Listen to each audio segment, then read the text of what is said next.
So actually that UPI point, and I think quick commerce, I think there has been a lot of curiosity. I'm sure you felt it as well, right? Around the success of the quick Yeah. commerce model in India, right? I think it's becoming like a case study for even Silicon Valley companies. So I want to True. take that on, right? I think there has always been this ecosystem question around, hey, there's a Silicon Valley way of building products, what India and even other ecosystems can learn from it. I want to actually reverse that question and say, what can Silicon Valley learn from India's experience of building products, right? What Indian founders and Indian companies do really well. I think if I were to just pick one point, I think we're a very resilient bunch, right? How much ever we are talking and we're normalizing, yes, you can build a product here, come and sell in the US, right? We're talking about it so normally. If you break it down, it's actually very, very hard. It takes you so much courage to first build out a product that's equivalent, go into a market where you probably know you're an outsider, right? Let's accept it. You're an outsider to build relations to sell. So you're building first a better product than that's something that's already available.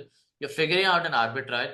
You're going into a market where someone has at least 3 decades of relationships or 2 decades of relationship, working relationship.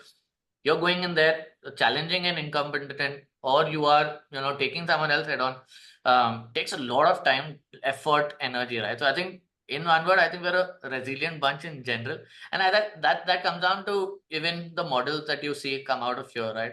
Um, Product management wasn't even a thing, I think maybe a decade and a half ago, right, in India.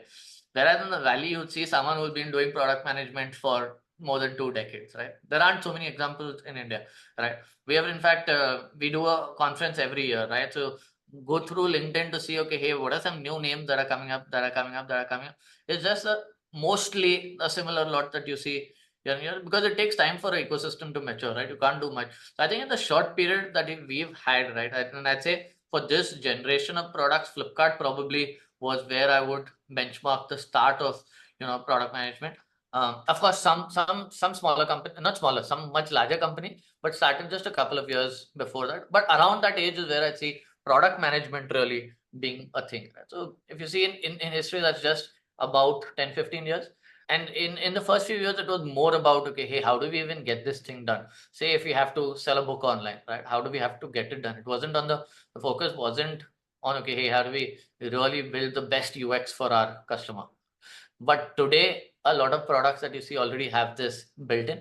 So in the short period that we've grown, I think a very, very resilient, but both domestic and from product builders slash founders trying to build or trying to take up cross-border assignments just like this. I think it just boils down to the grit that some of these folks have shown. And the testament again, like I mentioned, the UPI example, right? That has just changed so much for the ecosystem. If you were to ask me to name um, one product, I know tons of great products, but at the scale, what UPI has done in the model that it has done, right, as a PPP, I think that is something that is definitely should be a case study globally. I think what you highlighted earlier really resonates, which is I think the capability of Indian founders and Indian companies to really build these very operationally complex products, right?